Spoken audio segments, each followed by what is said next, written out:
and its biased views. How genuine is a national daily called The Hindu? That it more cared or project national interests in fact got exposed with its front page reports published on October 9th and 10th. Yes, by giving details of Operation Ginger conducted during Dr. Manmohan Singh's tenure as tit-for-tat cross LOC strike. According to these news reports, the Pakistani raiders in Gugaldhar Ridge in Kupwara on the afternoon of July 30, 2011 took away two heads of Indian soldiers, and the Indian Army in retaliation raided under the code name Operation Ginger on Tuesday, August 30, 2011 that brought back three severe Pakistani soldier heads. Good that The Hindu, after over 5 years, has been able to access the report through leak by its sources and attempted to provide a perspective on the realities that happened on either side of the LOC. Of course, Major General retired S.K. Chakravarti, who planned and executed the operation as the chief of Kupwara-based 28th Division, confirmed the raid to The Hindu but refused to discuss further details. But retired Brigadier G.B. Reddy wonder how come that a national daily like The Hindu, having in-depth of knowledge of national security issues, has dismally failed to analyze the reasons for the secrecy that the UPA-2 maintained. He feels surely the UPA-2 should have exploited the development for political and diplomatic advantage instead of remaining on the mute mode. The army created a strategic opportunity by its tactical success, but the political leadership failed to score on the strategic plane. Hence, the partisan account of details by The Hindu should be clearly obvious, anti-BJP or pro-left leanings.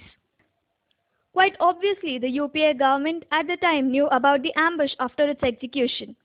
This is what he says about the so-called national daily, and I quote, "The Hindu editorial staff needs to answer the following questions. 1. Was the Indian Army raid launched with prior clearance from Manmohan Singh's regime?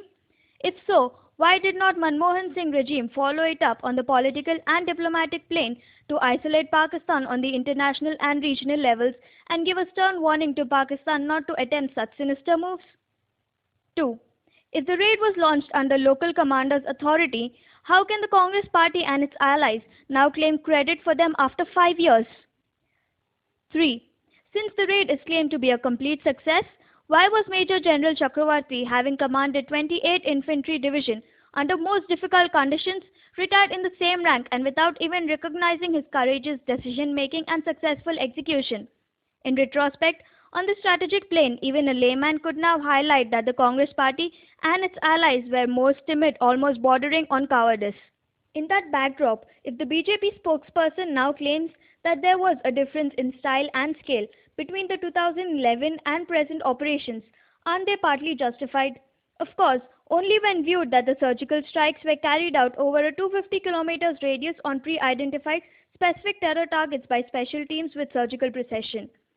Most importantly, the surgical strikes carried out recently were under the firm directions of Modi-led NDA government. None should forget this fact, as even the retired as well as serving high-profile Chief of Army, Navy and Air Staffs have confirmed during the national television debates. The Congress party spokesperson's belated justification that such cross-LOC raids were not publicly declared to achieve the larger objective or the desired end of facilitating the Pakistani deep state to absorb the message and bring about a behavior change. On reflection, the Congress party regime has dismally erred in original conception of limited and unachievable strategic end, living in fool's paradise. Never too late for a highly reputed newspaper like The Hindu to stop featuring such partisan articles biased against the Modi-led NDA regime with utter disregard to national security interests.